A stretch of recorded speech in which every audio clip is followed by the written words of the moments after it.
যেটা বলছিলাম, এই রকম আতঙ্ক কোনোদিন হয়নি তাদের।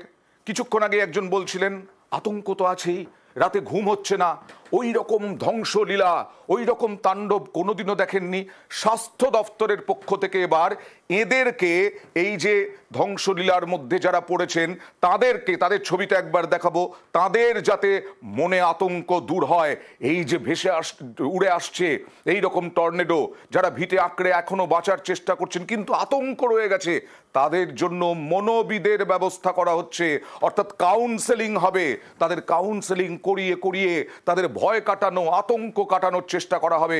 কি বলছেন জলপাইগুড়ির সিএমওইচ, দেখুন। যে সমস্ত পেশেন্ট আমাদের মেডিকেল কলেজ হাসপাতালে ভর্তি আছে বা রুরাল হাসপাতালে ভর্তি আছে, সেগুলোর তো আছে, আমাদের যারা ক্লিনিক্যাল সাইকোলজিস্ট যারা আছে তারা ট্রমাটাকে করার জন্য তাদেরকে পরামর্শ দিচ্ছে আর কি। তাতে অনেকটা ট্রমা কাটিয়ে উঠবে বলে মনে হচ্ছে। অবশ্যই ট্রমা কাটিয়ে উঠবে। তো সাময়িক একটা হয়েছে, বিধ্বস্ত হয়ে গেছে সমস্ত কিছু, আর সেক্ষেত্রে তো সাধারণভাবে মানুষের একটা ভীতি থাকবেই, সেটা কাটিয়ে উঠবে।